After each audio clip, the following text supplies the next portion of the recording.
recuerdo que la asistencia es de uno, no son indicios. Pero yo digo, al final de la clase voy a pasar bien. Yo sábado para ver cuatro bien.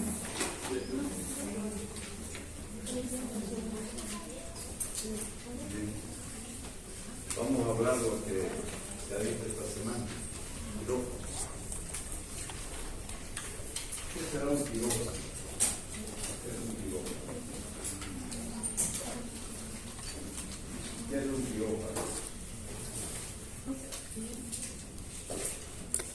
Es un anfiteatro. Hace un anfiteatro.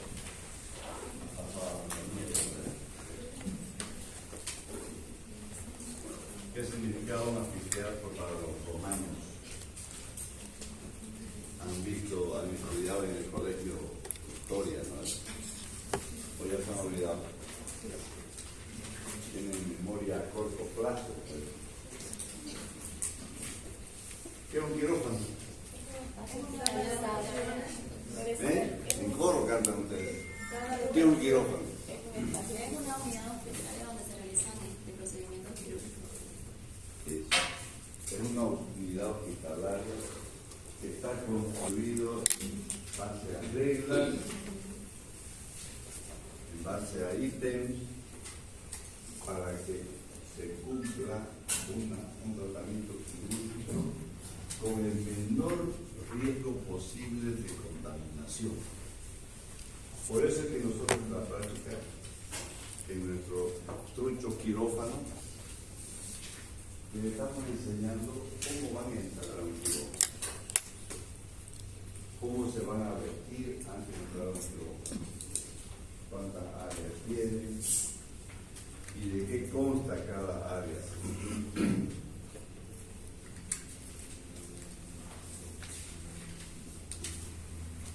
Un centro quirúrgico está en el conjunto y el quirófano o sala de cirugía es otra cosa que está dentro del campo quirúrgico, del área quirúrgica.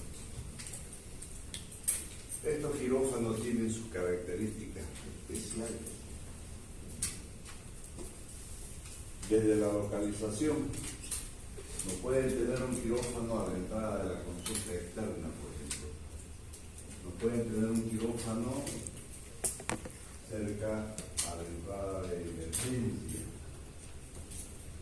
Un quirófano es un lugar donde tiene que haber menos tráfico de personas, donde no haya mucha bulla.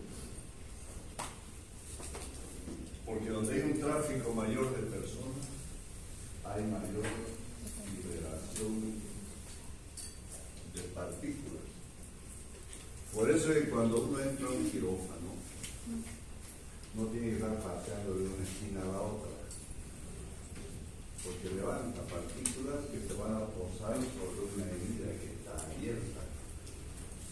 Y esa herida se va a infectar. Lo van a suturar bonito, pero al tercer o cuarto día vienen las complicaciones de una cirugía. Las complicaciones de cirugía se viven inmediatas y tardías. Las inmediatas son muy pocas, pero las inmediatas y las tardías sí son muchas. Si alguien ha tenido la suerte de haberse sometido a una cirugía, sabe lo que significa una evolución buena de una cirugía. Y la primera complicación, o la complicación inmediata de una cirugía, son las hemorragias. Y eso se lo ve, porque empieza a sangrar la herida.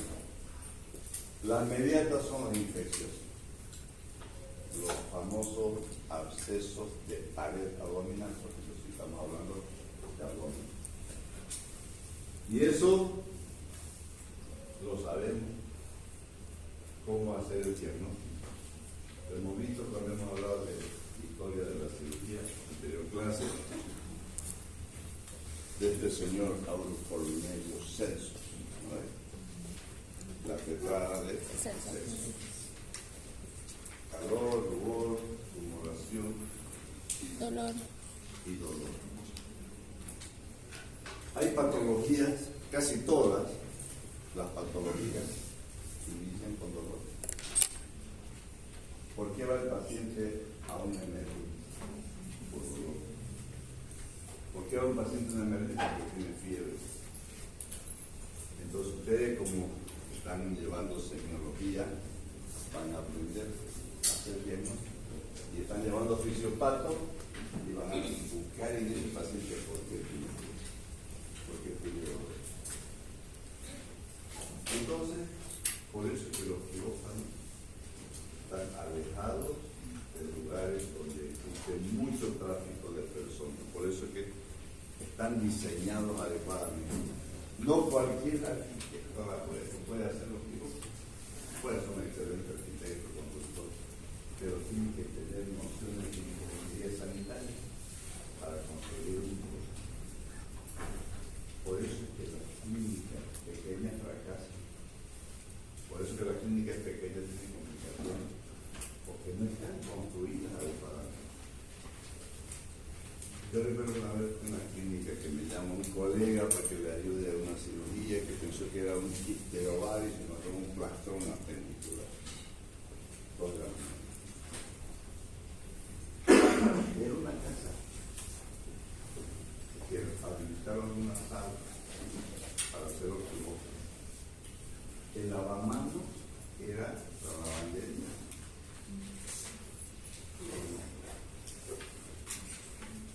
No tenía, la mesa era bajita, y que soy alto, no un problema estar agachado. Le dijimos que el enchufe, el bisturí, son fuertes por todos lados. Entonces es demasiado grande, no solamente para el paciente, para el médico. ¿Acaso cuando el abogado ya lo meta preso, usted le va a decir, ¿sabe qué? La clínica no tiene que elegir dónde va a llevar a su paciente, donde se sienta seguro y donde le dé seguridad a su paciente, ¿no? Por eso tienen que tener una ingeniería adecuada. Los quirófanos tienen que tener esa zona que hemos visto: negra, gris y blanca. El artito vamos a ver el siguiente slide, que qué consta cada zona. Los equipamientos tienen que tener sus mesas. El quirófano, que es el elemento central en el quirófano, es la mesa. Tiene que tener las lámparas, tiene que tener las mesas de instrumentación, tiene que tener el elemento instrumental adecuado y bien esterilizado, guardado. Tiene que estar los aspiradores funcionando. Y de eso se encarga la enfermera. De eso se encarga la enfermera, se encarga el anestesiólogo y el residente en los hospitales públicos. Para que al día siguiente de la cirugía todo esté en orden. Y eso van a hacer ustedes cuando tengan el internado. Revisar que las historias clínicas tengan exámenes complementarios. Revisar que el paciente hubiera conseguido o traído todos los medicamentos por un medicamento de suspender la cirugía y someterse a un estrés de que va a ser operado y se lo suspenden y al día siguiente no vuelve a paciente. Entonces es importante que este quirófano tenga todos estos elementos: iluminación, ventilación, extractores. Vamos a ver cómo están ubicados los extractores de los quirófanos, no son como una casa.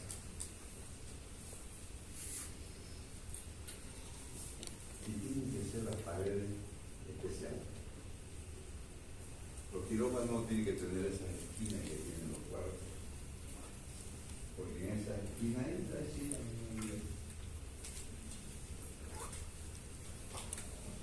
o se equivocó el curso. No tiene que tener las esquinas, porque en esas esquinas es donde se amontonan las partículas infectadas, polvo, las arañas incluso. Entonces, los quirófanos tienen una estructura diferente a una construcción normal. Las puertas no tienen que tener, las puertas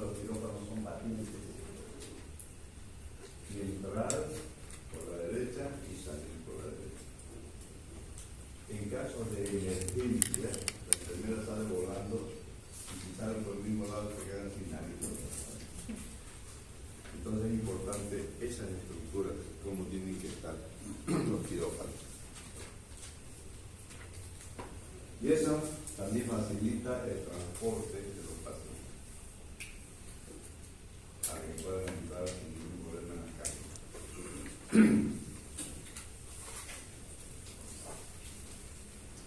Repetimos de nuevo que el centro tiene que estar separado de donde hay mucho tráfico, pero tiene que estar en contacto con ciertas áreas que reciben pacientes clínicos o pegados complicados, como son las terapias. Los que ya fueron al hospital han visto que el quirófano está frente a la terapia intensiva. Cuando hay una complicación en el intraoperatorio, entonces uno llama al terapista que le ayude a manejar ese caso del paciente que necesita un paro, que necesita desfibrilador. Tiene que estar no tan lejos de los laboratorios. O si se necesita una gasometría, entonces va el laboratorio y ese rato le trae los resultados. En cuanto a la parte física, es importante que los quirófanos tengan cierto tamaño y va a depender mucho de qué tipo de cirugía van a realizar en ese quirófano. Y generalmente van a ocupar eso un tercio del área total de una clínica o de un hospital. Y muchas veces también va a depender de cuántos quirófanos tengan, dependiendo cuánta rama quirúrgica tiene. Si es un paciente, si es un hospital que va a tener traumatología, neurocirugía, ginecología, cirugía pediátrica, no puede tener dos. Entonces va a depender mucho de la cantidad de camas que tenga. Las instalaciones de cada quirófano son importantísimas. Tienen que tener una vitrina con vidrio o puertas corredizas donde están guantes, hilos, están también las jeringas que puedan necesitar y que puedan ver a trasluz lo que tienen en ese lugar.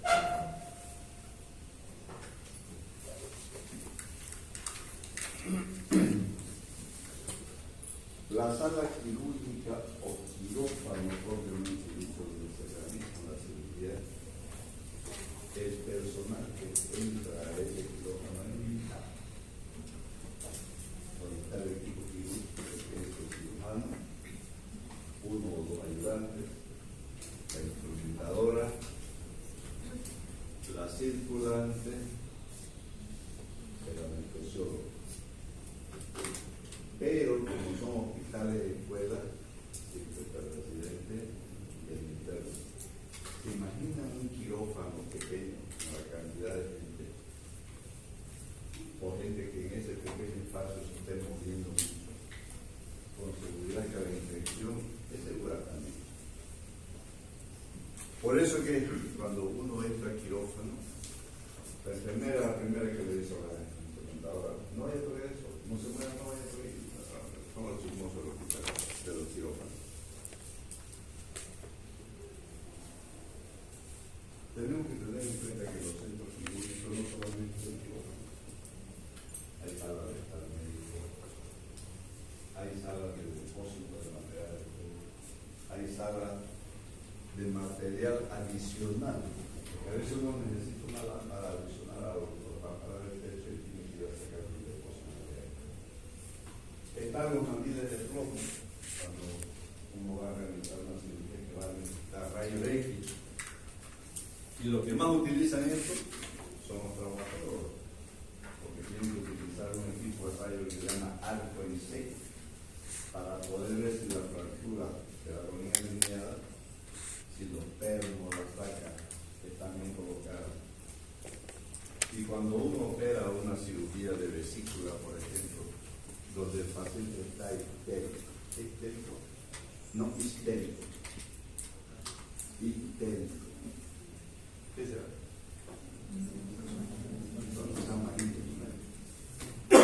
Entonces,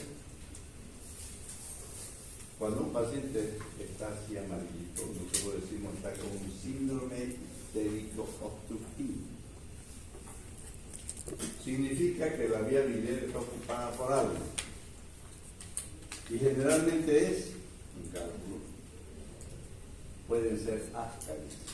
En muchos casos los ascaris se introducen por la papila y obstruyen la vía biliar. La fasciola hepática vive en la vía biliar. Otra causa de obstrucción son los tumores. Los tumores de la vía biliar lo van a aprender el próximo año, se llama tumor de Clancy.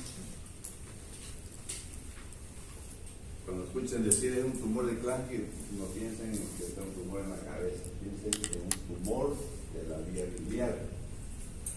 Entonces son los pacientes, son los equipos que tenemos que tener a mano. Por eso necesitamos la LP, los mantiles que se caen en los reposos.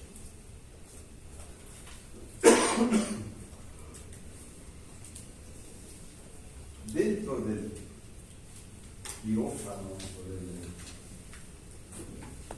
del área quirúrgica está la sala o el área de esterilización. Porque de ahí de esterilización pasan los equipos de ropa, de hospital, a quirófano de depósito para ser utilizado. Si la sala de esterilización estuviera lejos, tiene que pasar con su ropa de quirófano por todo un pasillo, entonces van a contaminar. Por eso que están dentro del área. Vamos a conocer ese lugar cuando vamos a visitar. Esta sala de esterilización tiene un personal calificado para eso, porque tienen que saber manejar el autoclave, que tiene un manómetro de temperatura, de presión y de tiempo. Cuando hablemos de esterilización vamos a hablar de cada uno de ellos. Es muy riesgo también no saberlo manejar, semejante a semejante temperatura, 200 grados centígrados para esterilizar cierto tipo de instrumental. Y una presión de por encima de 200 también. Si no lo saben manejar bien, hay una explosión y la mitad del hospital va volando. Entonces, personal calificado para eso. Y en esta sala de esterilización preparan todo el material no solamente para quirófanos, sino para todas las áreas, para emergencia, para medicina interna, para cirugía, para todo. Hay una ventanilla donde todas las mañanas viene una enfermera y recoge su material, equipos de sutura, gasas, compresas, apósitos, llevan de ahí de la esterilización. Entonces es un centro completo. Ese es. Ahora, los factores que deben ser analizados y consultados, estudiados para realizar un adecuado dimensionamiento de los quirófanos en un hospital. Primero, el número de camas para cirugía. Y dependiendo de eso, ¿cuántos quirófanos vamos a tener? ¿Qué especialidades médicas existen en ese hospital? Si es solamente área quirúrgica o es un hospital general como los que tenemos nosotros en Santa Cruz. ¿Cuántas cirugías por día se van a programar? Y eso va a depender de cuántas especialidades quirúrgicas tienen. Horario de utilización. En los hospitales son muy estrictas las jefas de quirófano y los jefes de quirófano que se cumplen un horario. Si su cirugía fue marcada para las 8 de la mañana, el equipo quirúrgico tiene que estar a las 7:30 ya dentro del quirófano, para que la cirugía de segunda hora no sufra retraso. Por eso que hay prioridades quirúrgicas: las emergencias, las embarazadas y los niños. A una persona mayor usted puede hacerle esperar una hora, pero a un niño no lo puede hacer ayunar una hora más. A una embarazada que está con la niña parto prematuro, por ejemplo. No puede esperar porque se le va a salir de su cama. Y si fue programada su cirugía, significa que esa paciente tiene el riesgo de que tenga un parto normal. Porque puede haber lo que se llama, eso lo van a aprender en ginecología obstetricia, la desproporción cefalopélvica. Decir la cabeza es una proporción cefalopélvica y eso lo evalúa el ginecólogo y por eso programa su cirugía. Pacientes embarazadas que tienen un oligoamnios. ¿Qué significa? Poco líquido amniótico. Es un riesgo para el bebé. Pacientes embarazadas que rompen la bolsa. Y el bebé ya no tiene líquido. El bebé se oxigena a través del líquido amniótico. Y si se rompió eso, el bebé va a tener un sufrimiento fetal. Y un bebé con sufrimiento fetal, ¿qué es? Es un niño que se hace cajita ahí. Y eso lo aspira y ese paciente va a salir con sufrimiento fetal. O va a ser un problema infeccioso pulmonar por broncoaspiración. Entonces, por eso que es importante utilizar los tiempos de cirugía, los horarios respetando. Si el cirujano llega media hora después de su cirugía, está suspendido. Y tendrá que explicarle al paciente por qué se suspendió. Entonces, se controla mucho eso. ¿Cuántos equipos quirúrgicos tiene? ¿Cuántas cajas de instrumentación? ¿Cuántos paquetes de ropa? Todo está en relación a las especialidades quirúrgicas que tiene. Duración media de la cirugía. Aunque en cirugía se sabe a qué hora uno ingresa, pero no sabe tratar.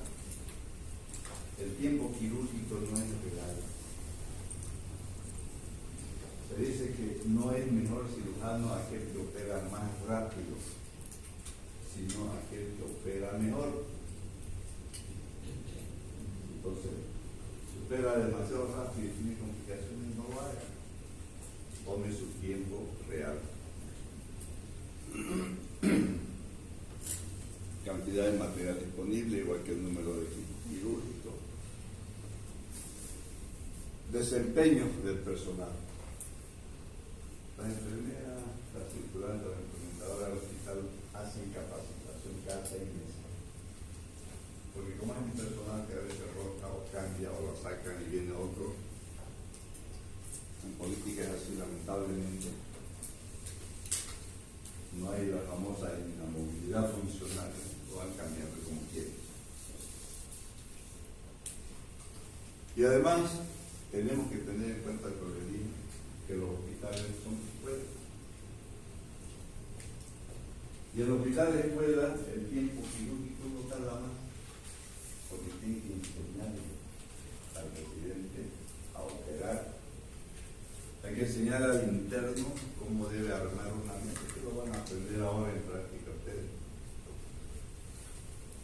Entonces uno demora más. Pareciera que cuando llegan aquí se olvidaron de lavarse las manos.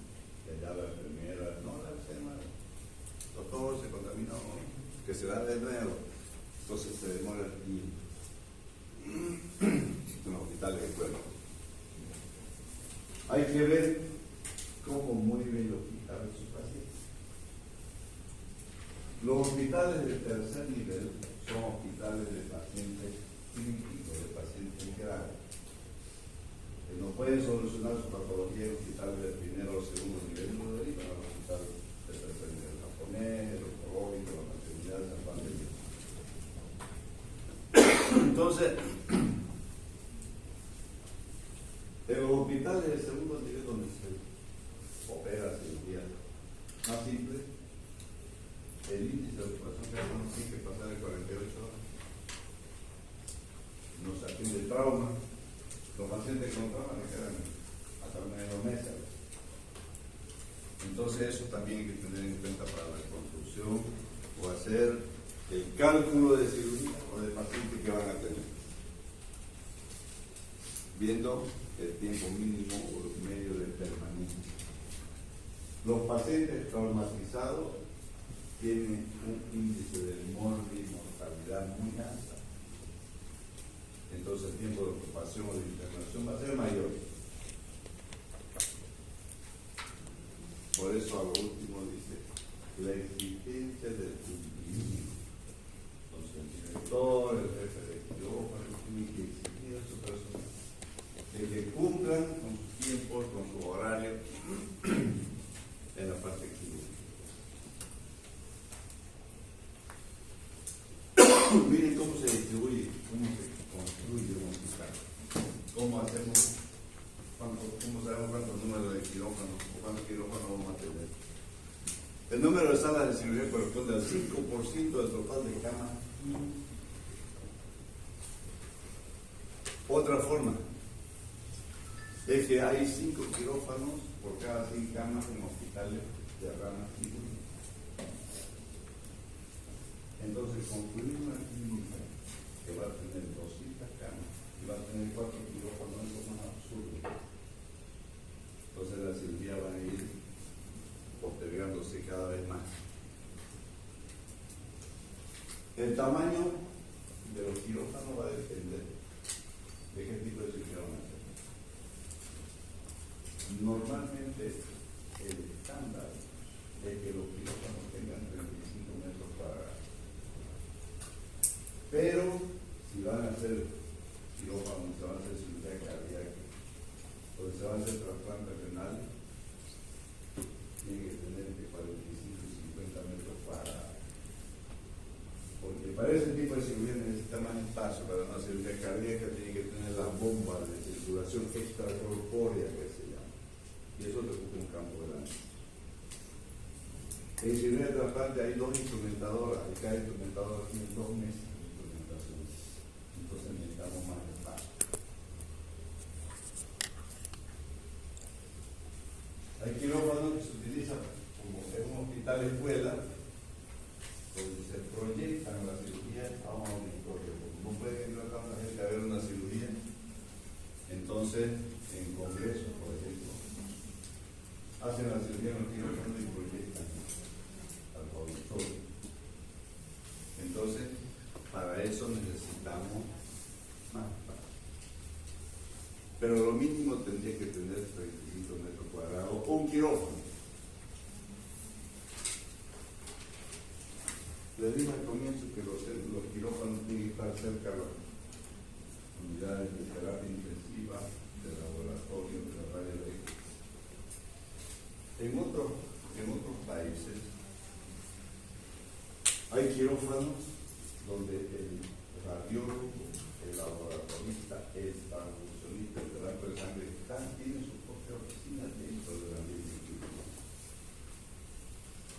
En los hospitales no. Cuando uno necesita llama, hace llamar a que venga el laboratorio, que venga el de rayo X. Eso significa una demora también, ¿no?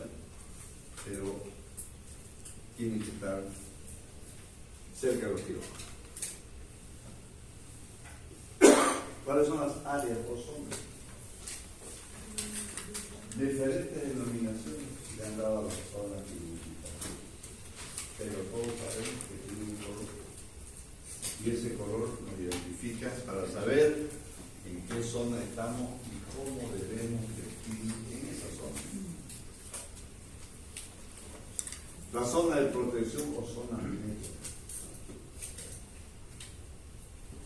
donde están los vestuarios, donde están los baños. Se conoce como zona de protección o zona negra.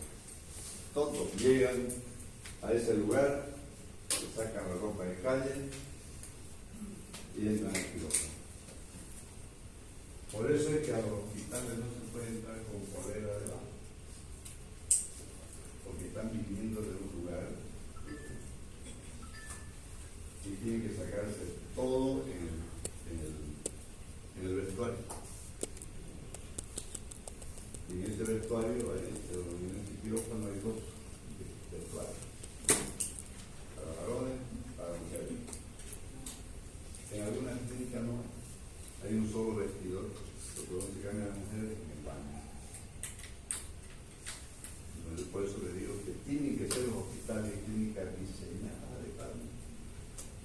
No pueden adecuar una casa para hacer un quirófano o una clínica. Posible. La zona limpia o zona gris. El siguiente le vamos a ver cuáles son los que componen o qué hay en esa zona. Y finalmente la zona aséptica o zona blanca, generalmente delimitada por una línea roja, donde el personal no puede transitar si no está vestido adecuadamente. Gorro, barbijo, gorro y su pijama por supuesto. Estos son los componentes del área sobre cada zona. Vestuario y el área de transferencia, el lugar o la puerta por donde entra el paciente con una camilla y lo depositan al paciente en la camilla de quirófano para que entre ya a la solución. La misma camilla que viene de la sala de internación no puede entrar a un quirófano. Por eso está en zona.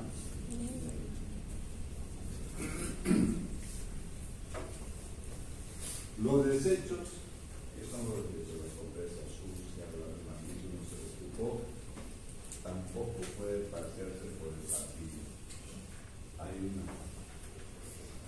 Hay unos depósitos que tienen unas bolsas rojas, que donde se colocan todo lo contaminado. Y de ahí se lo ponen una especie de escurrir con tapa y salen a una zona para ser llevado a desechar o a lavar. La zona gris de lo que más componentes tiene. Secretario, dijo que se programan todas las cirugías. El estar médico, donde el médico va a tomar un cafecito mientras espera su turno de cirugía. La sala de recepción de pacientes, de la sala negra a la zona gris, y de ahí pasa a su quirófano. La sala de recuperación anestésica es la más importante que hay en un quirófano, una de las más importantes. Se llama sala de recuperación posoperatoria o recuperación post-anestésica. Un paciente que se operó no puede salir de quirófano a su cama porque está bajo los efectos de la anestésico aún. Y lo peor de todo es un medicamento que son derivados del curare. ¿Qué hace el curare? Relaja la musculatura. Y un paciente bajo esos efectos puede respirar bien sin un asistido o una mascarilla de oxígeno. Es un paciente que no puede deglutir. Es un paciente que no se puede mover libremente, que está todavía bajo el efecto de los anestésicos. Si ese paciente va a su cama, ¿quién lo va a controlar? Nadie. El primer haciendo un tratamiento, y después que el paciente está en su cama. Y si vomita, se va a broncoaspirar y se va a morir. Entonces los pacientes que salen de quirófano van a la sala de recuperación postoperatoria bajo el control de una enfermera. ¿Y quién es responsable? El anestesiólogo. Después de 1, 2 a 3 horas, el anestesiólogo evalúa al paciente, ve que sus signos vitales están normales, que el paciente haya recuperado los reflejos, sobre todo el reflejo de la deglución, y recién le firma la alta para que vaya a su cama. Por eso que los pacientes posoperados, ahora que están llevando el fármaco, no se debe administrar antibióticos, entre ellos los aminoglucósidos. ¿Cuáles son? Ya lo van a aprender. Los aminoglucósidos son la amikacina, la gentamicina, los más conocidos. Si usted lo administra ese antibiótico, si usted le da ese antibiótico en la sala, el paciente se recurariza. es como si recuperara la anestesia y se anestesia de nuevo. Entonces no hay un reflejo. El paciente puede. Una de las principales causas de obstrucción de vía aérea superior es la lengua. Si usted está relajado, la lengua se le cae, le obstruye la vía aérea, se muere un paro respiratorio. Entonces hay que tener mucho cuidado en las indicaciones cuando uno opera a un paciente.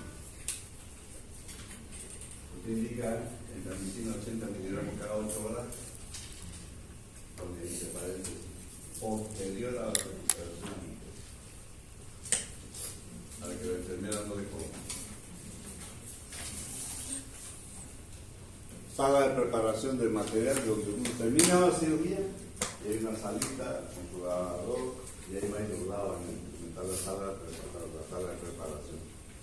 Ahí los envuelven los paquetes de ropa, las cajas de instrumentación para después llevar a la esterilización. Ahí está la sala de esterilización, que no está dentro del quirófano, pero está muy contigua ahí. Sala de servicios auxiliares, lo que les decía yo, si necesita una lámpara adicional, con mandilla de plomo, está en la sala de y la sala de equipamiento, donde está almacenado todos los materiales que van a utilizar en ese quirófano. Y finalmente el área blanca o estéril. Es un corredor donde están los lavamanos. Se lava y entra directamente aquí. Y el quirófano propiamente dicho que es la sala de operación. Esas son las y esos son sus componentes para el examen.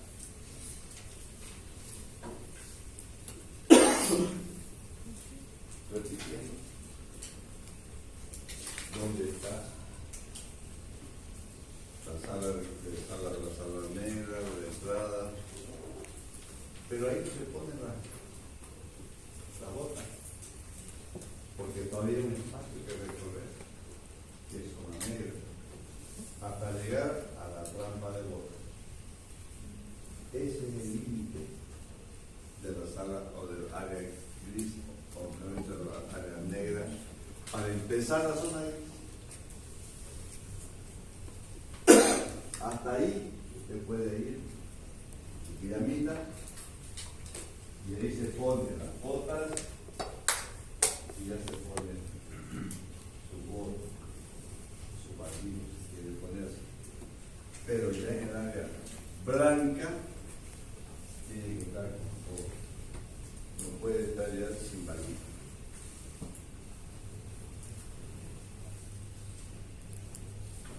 Tampoco puede salirse del quirófano con su barbijo y pasar por los pasillos del hospital, porque ese barbijo ya está contaminado. Si van a operar una peritonitis, de cualquier causa que sea, una perforación de colon, por ejemplo, con un bolo, con un fecalón, y salirse con el bolo o con la boca y el barbijo a los pasillos, es contaminar todo lo que está. Incluso cuando uno opera un paciente así contaminado, hasta el mandil, le dan un nuevo mandil limpio para poder salir del quirófano y le sale por la puerta de atrás para volver a la zona negra y cambiarse todo. En el COVID era así. Cuando vamos al quirófano y entremos al quirófano van a ver que dice protocolo para vestir antes de la cirugía en época de COVID. Como 15 panes. Uno tardaba media hora, por lo menos, en vestirse para entrar al quirófano. El primer guante, el segundo guante, un protocolo enorme. Y para quitarse la ropa después de operar a un paciente con COVID, era otro protocolo. Entonces, es importante que nosotros también. A eso se llama bioseguridad. En el manejo adecuado. Esta es el área de transferencia. Llega el paciente con su camilla desde su cama, hay una rejita y por el otro lado está la otra camilla de quirófano.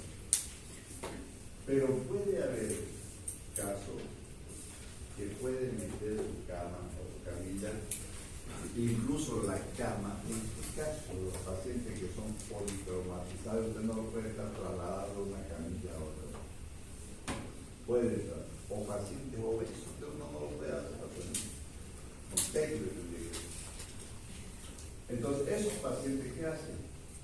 Ponen un piso de esos trapeadores bajo sus 4 llantas y le ponen lavandina. Entonces está bien la cama como limpiando sus ruedas. Y a la cama lo infectan con clorexidina, que es un antiséptico. Entonces ese paciente puede estar aquí. Ya se llama todo lo que esté por ahí, porque le llama todo. Y siempre, cuidado también. Hay que moverlo con cuidado. Esa es la sala de transferencia. Lo que le decían, los desechos, lo ponen en su bolsa respectiva, después lo ponen en un recipiente y sale. También a la rueda lo desinfectan para pasar por un pasillo. La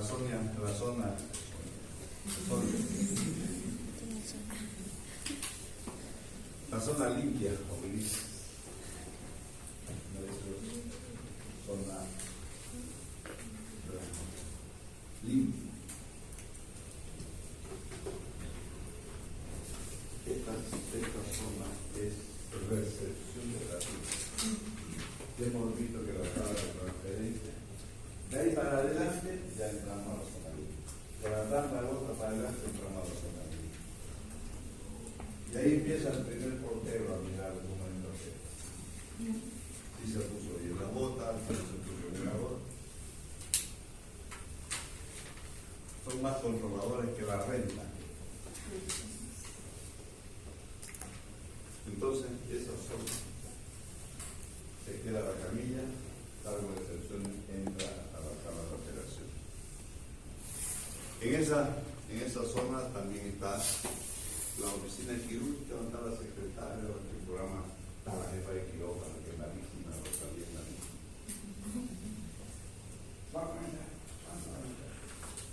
María Antonio, un saludo. Rosalía, te voy a regalar un pollo.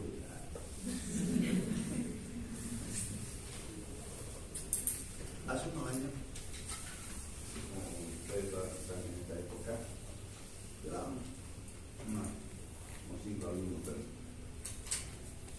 hubo cirugía y se ven yo aquí con cámara. En los tíos también microondas para calentar el fuego. Se pusieron su bolsita de pipoca. Y mientras se fueron a sacar fotos allá, un olor en quirófano, me mandaron un memorando. ¿Se quemó? Por eso digo yo, que hasta el agua se le quema.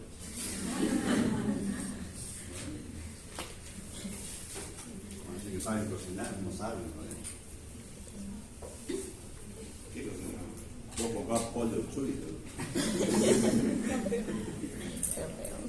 Entonces es importante que nosotros conozcamos y sepamos dónde vamos a estar parando.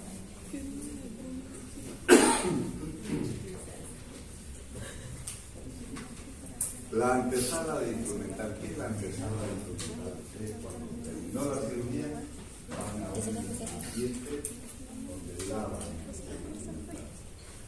Primero hay una edición, después hay un cepillado, un secado adecuado y puede ir a monoesterilización. No se olviden ustedes, chicos, ya han hecho ustedes práctica de anatomía, tienen su estuche que vamos a ocuparlo ahora, tienen su cerrillo. Y cuando usted agarra tejido, esas cerrillitas se llenan de sangre o de tejido. Entonces, eso lo tiene que estudiar bien. Hay elementos, hay gérmenes que no se destruyen con una temperatura de 50 grados. El virus del VIH soporta hasta 150 grados. Entonces, esos pacientes, si les falta hoja, aquí hay.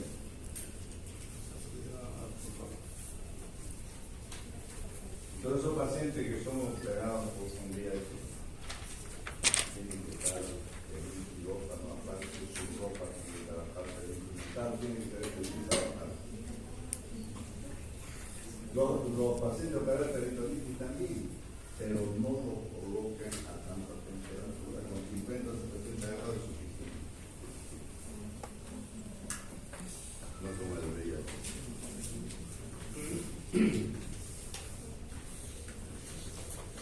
La sala de material estéril es una sala especial que está frente a la salida de esterilización. Y ahí colocan los campos quirúrgicos y las cajas instrumentales para cirugía de vesícula, para cesárea, están en orden. Y también tienen fecha, porque la esterilización no es eterna. Hay equipos que solamente están en 72 horas. Si no se lo utilizan en 72 horas, hay que reesterilizar. Pero ya dura un mes, 2 meses, hasta 6 meses, un año, dependiendo en qué esté envuelto, dependiendo si la vitrina permanece cerrada o está abierta todo el tiempo. Todo eso influye en el tiempo de esterilización.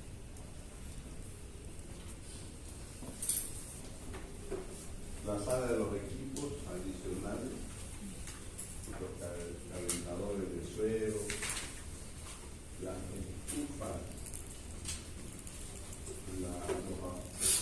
la sala de los carritos de transporte para beber en la tuba, está en un ambiente diferente.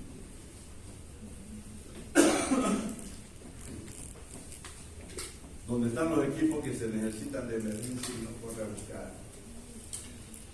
Los pupineles. Los pupineles son un tipo de esterilización, pero de equipo. Usted se le cayó un instrumental y lo necesita, es importante para su seguridad, lo daban, lo meten al pupinel, un pequeño autoclave, y en 5 minutos está estéril. Si levantaron gas, el pupinel que gas, pero termina en 5 minutos. Todo eso está guardado aquí en la sala de equipo. La sala de material de anestesia. Uno de los equipos que más se consume, más se gasta en un quirófano, es la sala de la máquina de anestesia. Porque en el hospital se operan cada mañana, en el turno de la mañana, por lo menos 40 cirugías. El hospital tiene 8 quirófanos. Hacen 2 hasta 3 cirugías por quirófano. Y ahí tenemos la pelea con los cirujanos de planta, porque nosotros le diríamos pacientes de emergencia y hay que esperar que ellos, y muchas veces han llegado pacientes con apendicitis y se han operado con peritonitis, por eso que habla no más nada. Un quirófano. El quirófano 5 es el quirófano para emergencia. Si alguien tenía cirugía programada en ese quirófano, no es. Necesitamos los cirujanos de emergencia. Hay un proyecto que se ha pedido que el quirófano, el emergencia tenga 2 quirófanos. Porque en emergencia se opera cirugía general, se opera cirugía pediátrica que no puede esperar, se opera cesárea en pacientes con eclampsia que está en peligro el bebé, se operan neurocirugías, hematomas extradurales. ¿Qué será un extradural?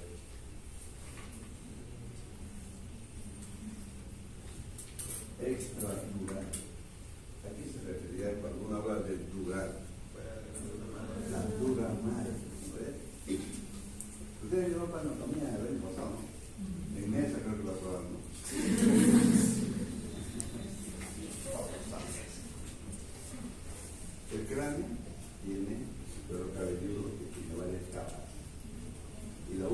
capa del cuero cabelludo es el pedido. Por eso cuando escuchen hablar de escal, la última letra es P,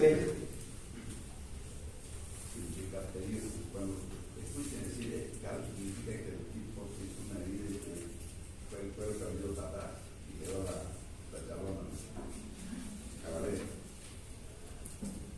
Entonces, ese tipo de lesiones en una persona como usted no le va a producir ningún tipo de efecto. Aunque el cuero cabelludo es sangrante, es bien vascularizado. Pero en un niño o en un anciano, esa herida grande de cuero cabelludo no pueden presentar mucho hipovolémicos. Entonces, los quirófanos para mí están pidiendo eso. Los hematomas extradurales son aquellos que están, como yo te compañero, por encima de la dura madre, o sea, entre la dura madre y el hueso.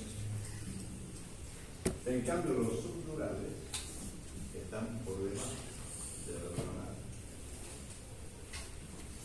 Y en cráneo, en una tomografía de cráneo, te va a encontrar todos esos tipos. Por eso ya de ahora en adelante no quiero escuchar decir, ¿sabe que se botó la cabeza y se hizo un chichón? Ya se acabó el día, sáquenlo de su leche, del chichón. Se llama hematoma subgaleal. ¿Por qué se llama subgaleal?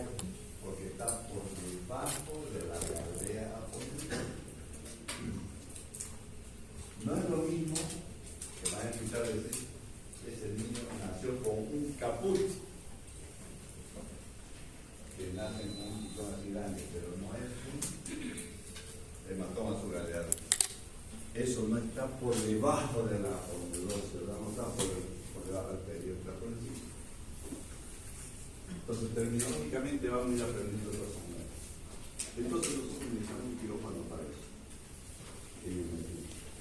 Pueden operar lo que quieran de arriba, pero nosotros en la no se olvide que en la eclampsia la mamá puede morir y por cáncer de pulmón.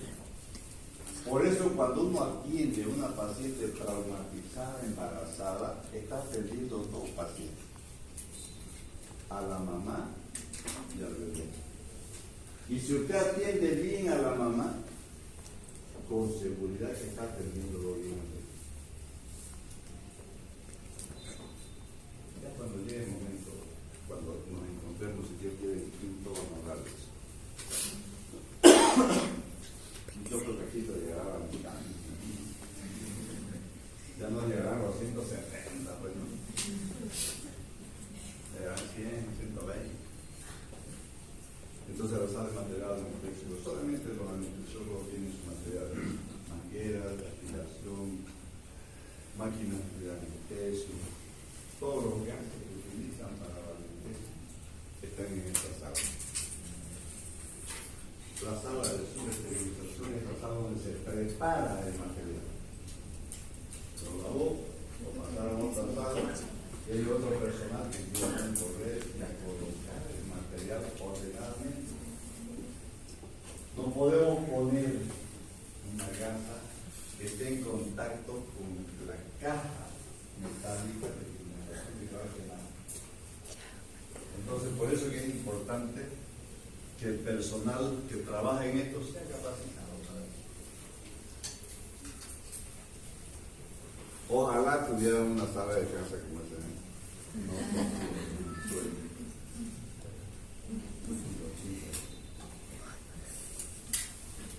Le pagan, más pagan los anestesiólogos, son máquinas que los programas y ahí están. Por eso dicen que cuando usted vea una mancha en el mantel de un cirujano de sangre, y cuando vea una mancha en el mantel de un anestesiólogo de cabello,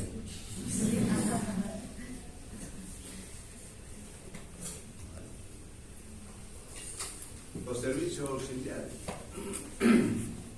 3 son los servicios auxiliares más importantes: radiología, anatomía patológica y laboratorio clínico.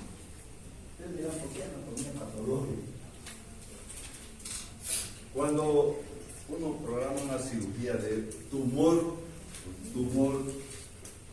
necesita saber intraoperatoriamente si es maligno o benigno. Saber si es metastizante o no. Entonces programa uno lo que se llama biopsia por congelación. Hace una incisión, encuentra el tumor y saca un pedacito. Lo entrega al patólogo y el patólogo examina en 10 minutos qué tipo de tumor tiene. Y mientras tanto usted queda, la explica mucho, se relaja, se pone tenso una persona. Y viene la respuesta del patólogo y usted dice, bueno, hay que hacer una excisión ampliada, o sea que sacar no solamente el tumor, sino por lo menos 3 a 4 centímetros alrededor de donde estaba el tumor, para hacer la histérisis completa, minimizar los riesgos de metástasis. Y si es una zona donde hay ganglios, hay que hacer lo que se llama vaciamiento ganglionar.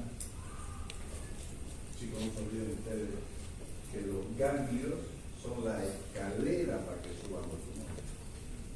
Por eso que los tumores que dan metástasis más rápido son aquellos que están localizados en una zona hormiguera, por ejemplo el cuello. Por eso que el cuello y la región inguinal son la parte más difícil de la anatomía humana. Porque en la región inguinal, o no le fue difícil hacer anatomía en la región inguinal. Parece que no, ahora vamos a preguntar. Triángulo de Hasselbalch, límite del triángulo de Hasselbalch. Borde lateral del músculo recto abdominal y vaso arterial. Vaso arterial.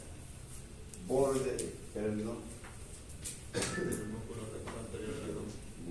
Entonces, si hablamos del músculo, está el tendón conjunto. ¿Vale?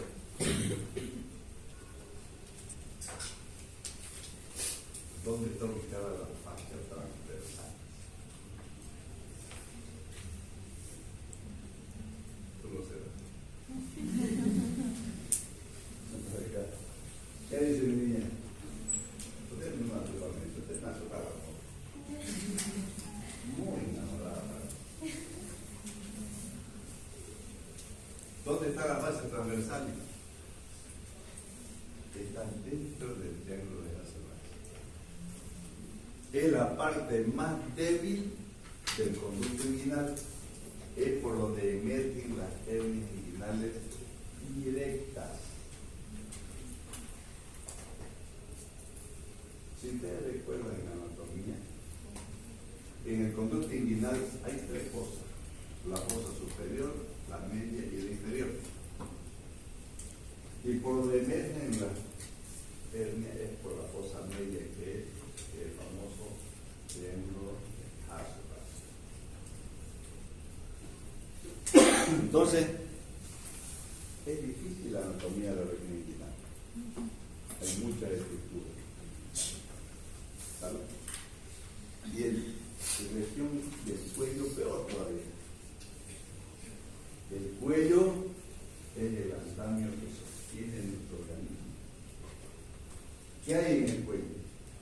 Vasos. ¿Qué más hay? Nervios. ¿Qué más hay? La vía respiratoria, tráquea, la vía digestiva. Si se a usted le gusta comer pollo, a todos no gusta comer pollo. Lo que no debemos hacer cuando comemos pollo es morder los huesitos. Ya mucho en tu país los huesitos. ¿Por qué? ¿Se han dado cuenta cómo se rompe o cómo se fractura el hueso de un pollo? En agujas. Por eso que los huesos del pollo no hay que dar a los perros. No hay que dar. Si se perfora con ese huesito que usted comió y mascó, pierde no un cuarto y no más hueso. Va a perforar el esófago y el contenido de lo que usted le gusta. ¿Dónde va a ir? Al mediastino. Y el mediastino es un espacio muy pequeño que tiene tejido laxo. Y todo tejido laxo se infecta muy rápido. Y ese paciente se va a morir si no se diagnostica rápido. Y va a producir lo que se llama la mediastinitis. Y la mediastinitis, si usted no lo opera en 6 horas, se muere. Entonces hay patologías que son de emergencia quirúrgica y hay patologías que son de urgencia. Por eso tenemos que repasar, en vez de ver novelas que le enseñan a poner cuernos solamente, estudien fisiología, estudien anatomía, recuerden, eso es evaluación continua. Las cosas que yo les pregunto, estoy evaluando, no por nota, sino por ver cómo están preparados. Cuando vamos al hospital le vamos a dar un laboratorio. Y ese laboratorio lo tiene que interpretar. No por nota, sino porque recuerden cuánto es lo normal del linfocito, cuánto es lo normal de los eosinófilos, cuándo se elevan los eosinófilos. ¿Recuerdan? ¿Cuándo se elevan los eosinófilos? Hasta 4 algunos más. Usted tiene un paciente con 8, con 10, con 12 de eosinófilos. ¿Qué piensa? Parásitos o algo. Entonces es importante saber interpretar un estudio. Si usted no sabe los valores normales, difícilmente va a entender los valores. ¿Qué le va a decir su residente cuando usted esté interno? Le pidió una radiografía a ese paciente, recogerla y si está alterada, avísame. La recogió, y cuando sale de cirugía, su residente, notame la radiografía, oye, usted tiene un neumotórax. ¿Cómo no me vas a avisar? Un neumotórax. ¿Qué es un neumotórax? ¿Qué es un neumotórax? Cuando se entra líquido, ¿Líquido el aire, dónde? el aire. Aire, fuga de aire en la cavidad cerebral. Neumotórax, el más peligroso es el neumotórax hipertensivo. Significa que se llenó de aire de la cavidad cerebral. Y si hay aire en la cavidad cerebral, ¿qué va a pasar con el parénquima? No se puede Se contrae. Queda un minusito de pulmón y el paciente no respira, se desvía la tráquea y el paciente se muere.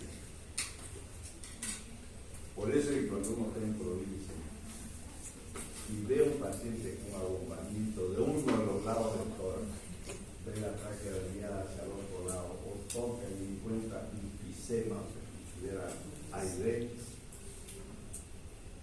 y está el paciente con dificultad respiratoria, no puede tolerar el desflúdico, eso es un neumotórax. No lo va a subir a la ambulancia al paciente y lo va a mandar 2 kilómetros de su pueblo, se va a morir. Entonces, ¿qué hace uno? Agarra una aguja, ubica el tercio medio de la clavícula en el segundo espacio y lo punta. A salir aire a presión, pero el paciente empieza a respirar. Y lo manda. Con seguridad que ese paciente va a llegar al hospital para que le coloquen un drenaje, ya, en otra forma. Entonces, ¿y cómo sabemos que clínicamente no, en los pueblos no hay radiografía para sacar? Por eso es que ustedes están haciendo clínicas clínica. Salimos de la universidad clínicos, no salimos especialistas en radiología, no somos imagenólogos. Y no tenemos que ser imaginólogos tampoco, no nos vamos a imaginar las cosas. Entonces, sí, pero tiene que ocultar. Si ocultan un paciente en un neumotórax hipertensivo, ¿cómo va a estar el murmullo vesicular? ¿Aumentado, disminuido o abolido? Aumentado. ¿Qué dice usted? Aumentado. Porque quiera pagar la pena. Abolido. Porque no hay pulmón, está apretado el pulmón. Abolido. ¿Y qué habrá a la percusión? ¿Quién llevó ya hasta ahora en semiología? Historia clínica. Posición. ¿Quién? La fase.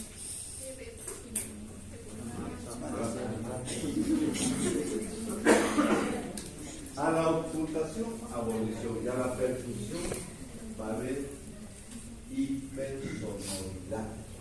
Chicos, en tórax no hay timpanismo. Timpanismo solo en abdomen. El tórax se llama sonoridad. Sonoridad. Bueno, ya no salimos. Hasta el cuarto hablamos, que es el cuarto. Sala de recuperación post-anestesia. Esta es muy importante. ¿Quién está acá en el bolsillo? El anestesiólogo y la enfermera. Ningún paciente sabe. En la clínica, ¿dónde hacen la recuperación? En el hospital hay una sala de recuperación cerca, que tiene sus respiradores, hay carros de paro, desfibriladores, todo. En las clínicas los hacen, la recuperación lo hacen en la terapia. 3 horas. Porque a veces dicen, le vamos a hacer una analgesia continua a un paciente. Le van a escuchar en el hospital decir. Significa ponerle un antiinflamatorio analgésico, un antiemético. ¿Qué es un antiemético? ¿Qué es un antiemético? Es un vómito, no es un vómito. Es que evita los vómitos. Es un antiemético. No es lo mismo que el procinético. Ayer a los grupos les había preguntado yo a los grupos de práctica. Y ahora le pregunto a todos. Quisiera guachear uno por uno. Le pasó una radiografía. Nadie le dio pelota a la radiografía. Nadie me pusieron sus pistas, sus diagnósticos, los ojos abiertos. Y nadie dijo nada. Doctor, ¿qué es eso? ¿Lo vieron o no la vieron? ¿Sí? ¿Qué importa? ¿Qué creen que es? ¿Qué creen que era eso? ¿Qué le llamó la atención a esta radiografía? Una imagen de los que conocimos de uva. Era un chico que tragó droga. Solamente empezó a agarrar. Entonces, esos pacientes a veces se revientan una, otras no. Se salvan del morirse, pero no se salvan del Panazol. Les vuelvo a repetir lo que dije a los dos grupos ayer en práctica. Yo no les mando algo por molestarlos o por quitarles su tiempo. Es para que ustedes vean, para que ustedes opinen, para que ustedes pregunten. ¿Qué es lo que quieren? Aquel que no pregunta se queda con la duda y quizás para toda su vida. Entonces pregunten, para eso la mandé. No le quise decir nada ya. Pregunten, chicos, de verdad, no voy a mandar así algunas imágenes de vez en cuando. No hay en la universidad la materia de la radiología. En semiología le van a enseñar a ver radiología. Pero así donde vamos a ver la imagen es un citoma.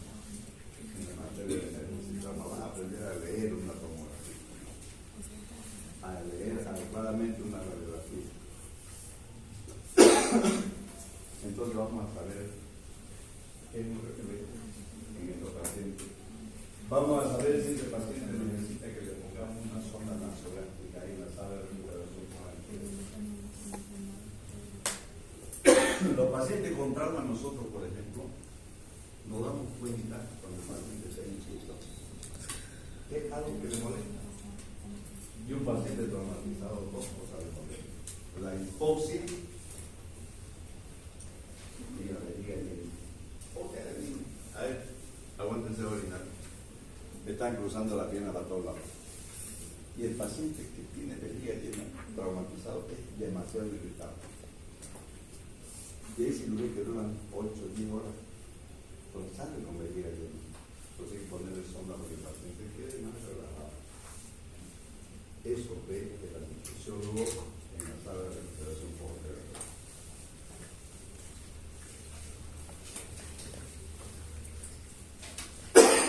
Para la zona blanca. Delimitadamente que en el quirófano no se veía la falla económica. Nada pues quedan pintados. El corredor de acceso es zona blanca ya. No podemos estar sin botas, sin gorro, sin barbilla. Y ahí están, ustedes ven ahí los lavamanos. Usted se lava y entra directamente al culo. Los lavamanos son controlados con manivelas que se pueden marcar todo, o son con pedal, o hay con sensores ahora. Se pasa la mano y ya el sensor abre la pilita y se lava. Ya no se utilizan en los quirófanos, en los hospitales y clínicas, salvo algunas, cepillos. Hacen el primer tiempo, que es el enjabonado o eliminación. y se secan con estos papeles de toalla que usted tiene en su cocina. Secan. Pero utilizan un antiséptico que es fantástico, que es la clorexidina. Entonces usted toma la clorexidina y hace lo mismo que hizo el enjabonado, hasta los codos, pero no incluyen los codos. Y después se va al quirófano directamente. En menos de un minuto eso ya se secó y puede calzarse los guantes. Ya no se utiliza mucho los cepillos, pero como les decía, vamos a salir donde vamos a ir a hacer provincia. En el campo, ¿verdad? En el campo no hay eso. Entonces vamos a lavarnos con povidona, hasta con jabón de baño no se lava. Y para eso está el alcoholcito, para completar nuestra limpieza magna que tenemos en la provincia.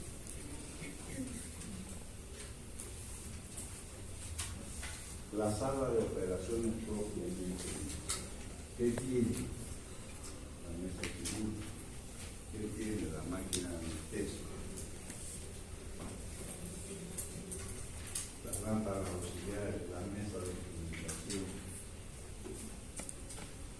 Hasta unos focos especiales hay en la sala.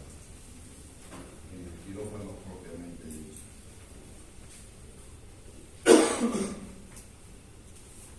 El techo tiene que ser mínimo 3 metros, 3.3 metros.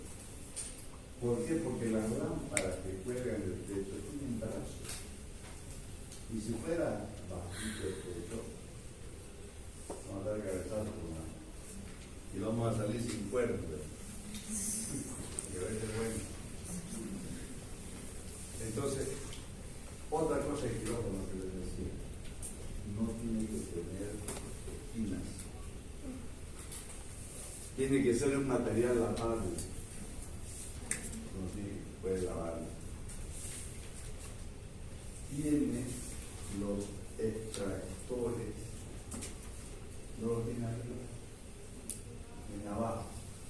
4, cada esquina hay uno. ¿Por qué creen? ¿Por qué creen que los extractores están arriba? Como en sus duchas, por ejemplo.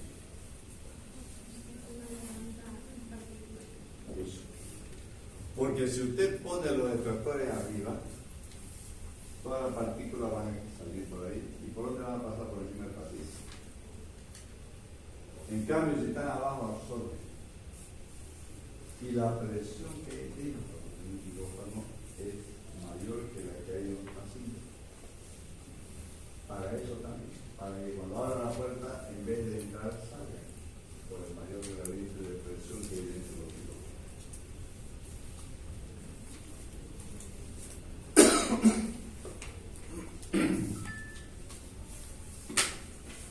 Mesa, pregunta. La mesa de operación, o la camilla de operación, como ustedes quieran llamarla, es la pieza central de un quirófano. Antes, las camillas o las quirúrgicas eran fijas, tenían un solo tamaño. Ahora son graduables con pedales o eléctricos. Entonces usted lo pone a la altura que usted quiere. Se dice que normalmente el tamaño de una mesa quirúrgica debería estar a la altura de la cresta ilíaca del operador. Si voy a operar conmigo, aquí te va a tirar a comer.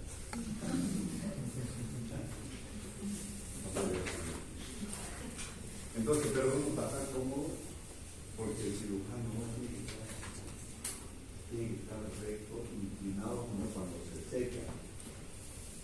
Y no tiene que estar pegado al paciente, porque si usted opera un paciente infectado y está pegado, vamos a entero. Y más riesgo, ¿qué tiene? La mujer. Más riesgo de infecciones tienen las mujeres que los varones, o el mismo tamaño de la uretra, porque me llega más rápido a la orina. Entonces, estas mesas ya son de acero inoxidable. Igual que las mesas de instrumentación son de acero inoxidable. Y también son graduables ahora. Hablan del tamaño de la mesa de 50 por 90 por 85 de alto. Para mí es demasiado bajo.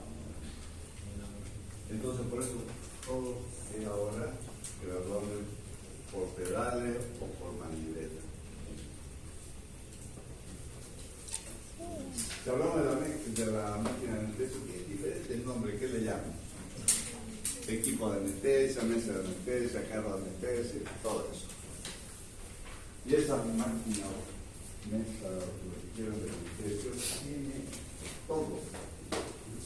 Ahora están tan modernas las cosas que la discusión lo viene y lo programa y se va a tomar la crecida. Tiene manómetro, tiene tensiómetro, tiene monitor cardíaco, tiene hasta monitor transesofágico, entonces te da toda la seguridad que una máquina de anestesia. La gente cuando me dice, ¿qué anestesia me va a poner? General, no quiero dormir, pero la anestesia es medicina. Son buenos. Yo, mi cirugía, no me gusta la anestesia raquídea o peridural, porque solamente bloquea sensibilidades y no bloquea el músculo, y el músculo es inervado. Usted pone el eléctrico, se muere el músculo, se dificulta para operar. La anestesia general es mejor.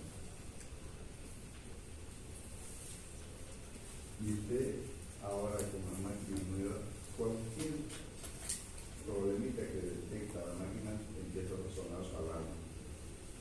Si se salió el tubo, si la presión no es la correcta. Todo demanda.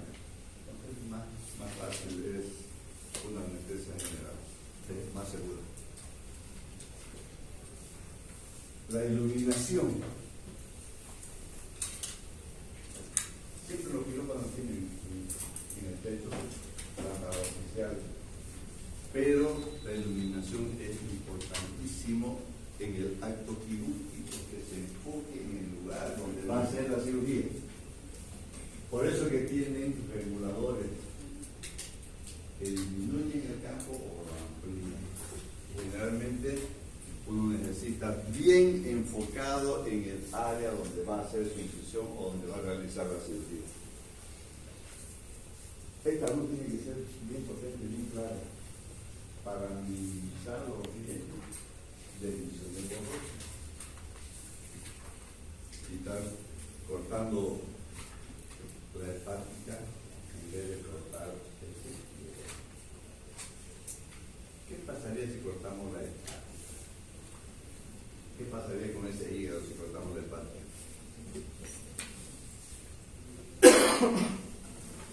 ¿Qué pasaría con el hígado?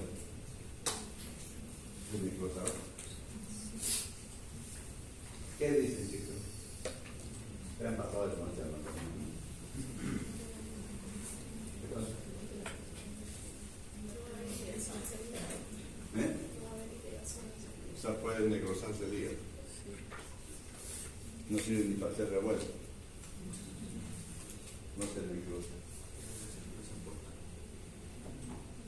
El 80% de la irrigación del hígado está dado por la vena porta. La única vena que transporta sangre oxigenada es la porta. Puede haber necrosis segmentaria, pero ya no le va a pasar.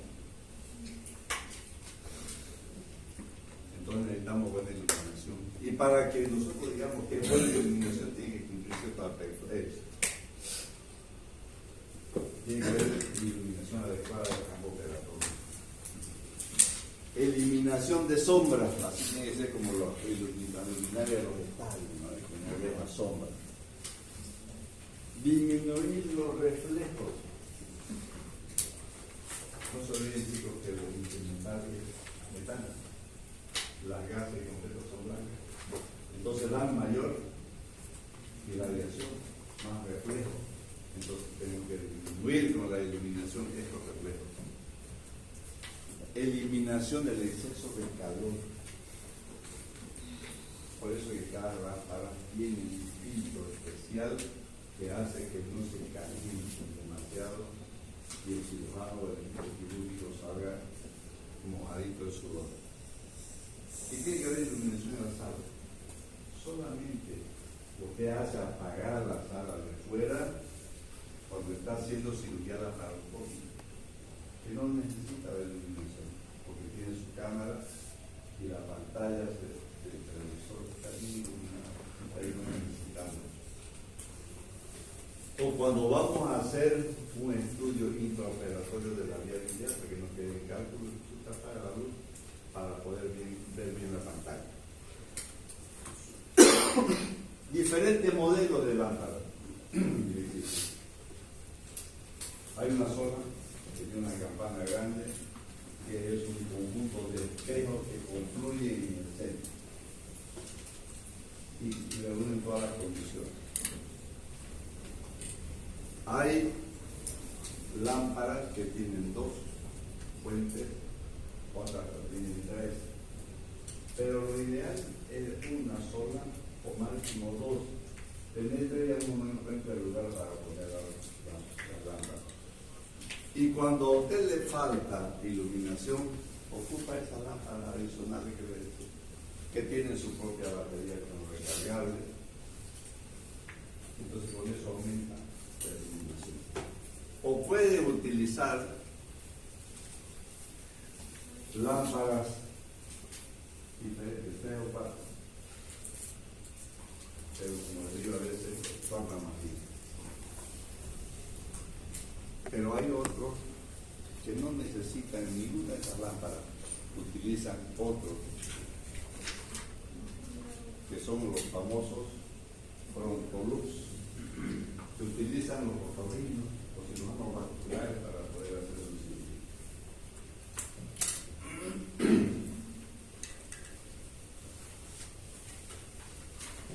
Y esos focos se gradúan, tienen un cinturoncito atrás y enfocan directamente al campo operatorio, fronto o la cobra. La ventilación tiene que ser aire acondicionado. Hay clínicas que no tienen aire acondicionado, tienen ventilador. A mí me resulta el desastre que es ocupar ventiladores en un quirófano. La gasa por allá, por otro lado, los papeles, los problemas tienen que haber aire. tenemos que tener en cuenta que tampoco podemos poner el aire a toda mecha a que el paciente salga hipotérmico. El paciente con hipotermia o la persona con hipotermia está en un shock. ¿Qué produce el frío? En los vasos. Vasoconstricción. Entonces, hay una disminución del flujo sanguíneo, por eso decimos que un paciente está en shock. Se ve por enfriamiento. Entonces, temperatura, para que el equipo quirúrgico salga bien o para que el paciente salga normal.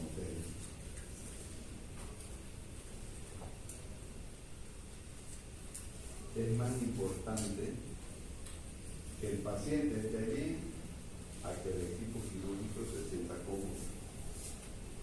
Entonces, démosle más comodidad al paciente y no al equipo quirúrgico.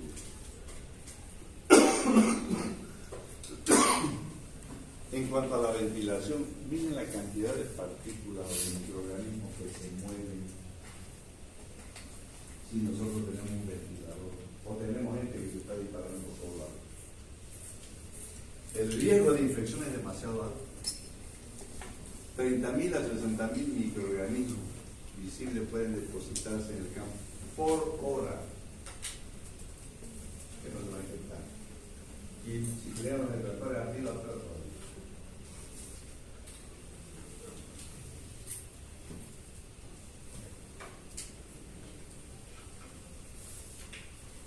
y todos los ventiladores, la ventilación de un quirófano, producen un movimiento del aire.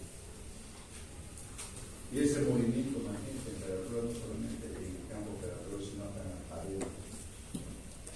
Por eso en el ambiente quirúrgico es importante manejarlo en una temperatura adecuada.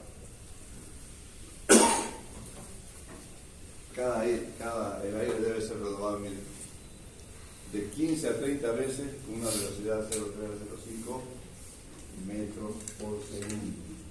Entonces los aires son mantenidos adecuadamente por el equipo que se encarga de eso.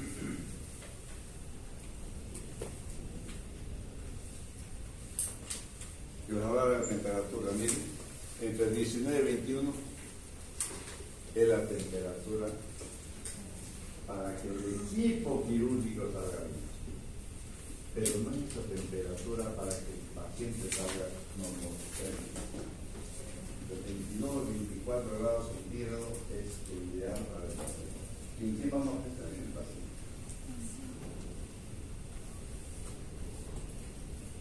La humedad en el quirófano también está controlada por el paciente. Si la humedad está por encima del 70%, con seguridad si está por encima del 70% de la presa contaminada. Si nosotros no ventilamos en los dormitorios, lo mismo pasa en los quirófanos. Monitorización. Ahora en la máquina de impresión molesta todo. Monitorización transopática, cardíaca, presión, temperatura, todo te mide en los manómetros que tiene el respirador.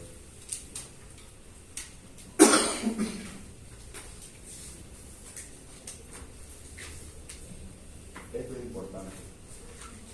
No se olviden que los quirófanos se manejan mucho material explosivo, inflamable. Y los gases anestésicos son inflamables. Van a ver que en los quirófanos del pecho van a una manguera de diferentes colores. Y como son explosivos, generalmente los depósitos, los tanques están fuera del hospital y están conectados con mangueras hacia los quirófanos. ¿Para qué? Para evitar los riesgos de explosiones, para poderlos recargar y no estar trasladando de fuera hacia dentro de oxígeno o del anestésico que necesitemos. Entonces tiene que estar afuera. ¿Qué están los colores? color verde para el oxígeno, verde negro para el aire comprimido, ceniza para el gas carbónico, azul para el óxido nitroso y naranja para el ciclopano. Estos colores lo manejan muy bien los anestesiólogos, porque si se confunden de color y le colocan otra cosa para el humano. Y de eso se encarga el residente de anestesiología, de revisar noche antes, que tiene que estar el turno, revisar que las mangueras estén conectadas adecuadamente.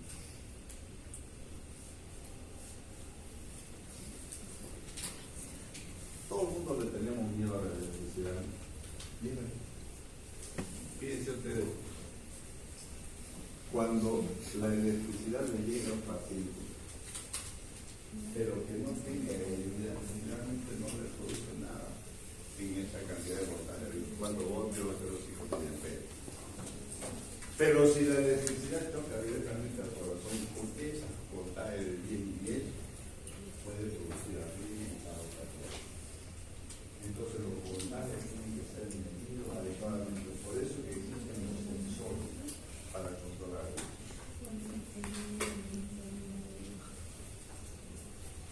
En caso de incendio, tiene que haber equipaje.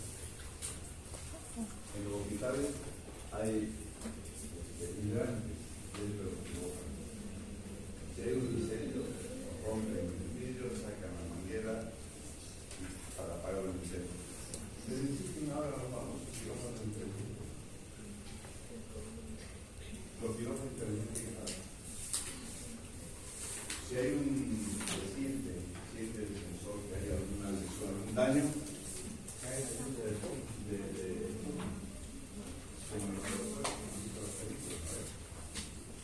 son quirófanos inteligentes.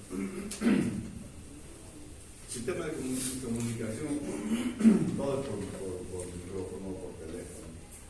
No están saliendo a gritar, o a hacer señales de humo. Tienen sus intercomunicadores y quien hace la llamada o la solicitud que necesiten es la circular.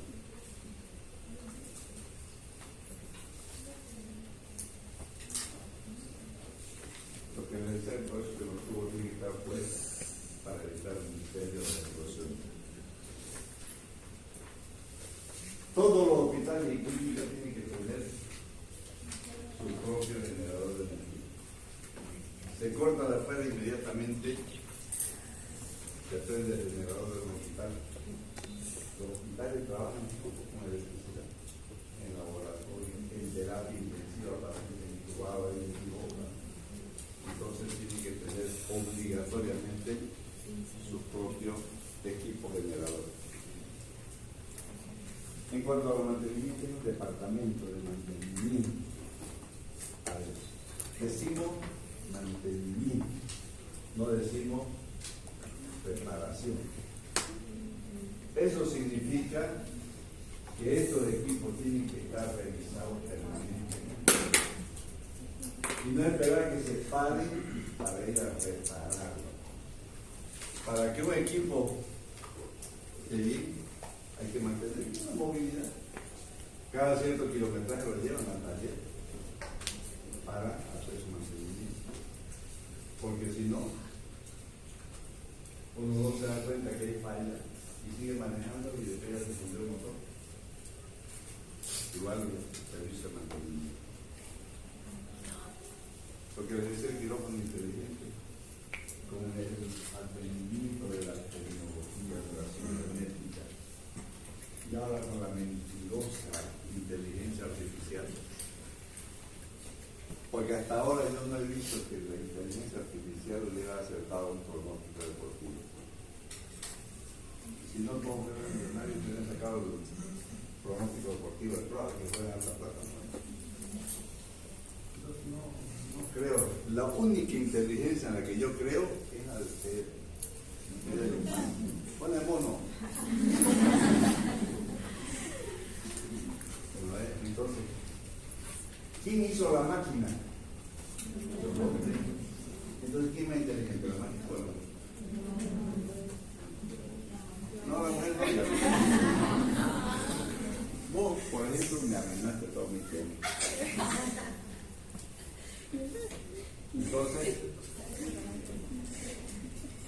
los quirófanos inteligentes. ¿De qué ayudan? ¿De qué sirven? Sirven.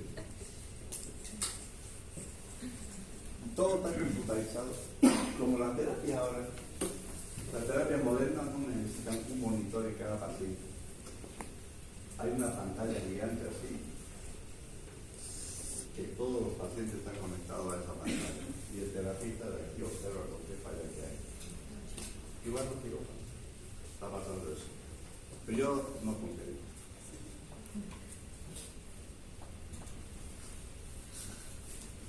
Los equipos.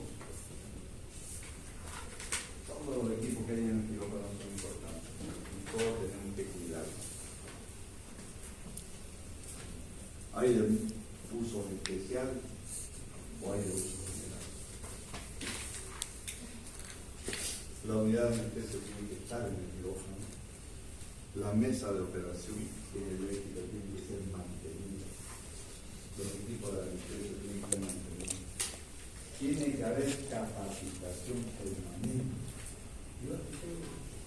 Igual que ustedes. El problema de ustedes es que solamente estudian para el examen. Hay que estudiar todos los días. Todos los días hay que estudiar. A ver. El domingo es el único día que no hay que estudiar. Vayan a buscar a sus novios, sus novias de frente de casamiento. Entonces, usemos adecuadamente. Cuando utilicemos el desfibrilador, por ejemplo, tenemos que tener cuidado. Hasta en la película, ¿verdad? Hasta cuando tenga el dedo, tírense de ahí de la camilla. Porque usted a la camilla termina como ratón a la luz. ¿Qué ven? Sí. ¿Ah? Vas a decir que estás hablando para allá. Bueno, chicos.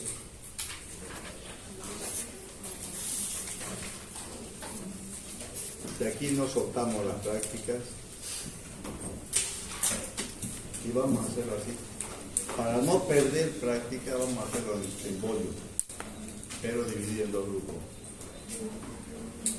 Porque si no vamos a tener que hacer dos prácticas a la semana al menos. Entonces vamos a tratar de hacerlo bien. La próxima clase creo que es el equipo quirúrgico. El equipo quirúrgico. Entonces vamos a hablar de los decálogos y deberes y derechos del cirujano, del ayudante, del implementador. El circulante no es lo que me... Bueno, chicos, feliz fin de semana. La lista, ¿dónde está? Vamos a ver si están los 100.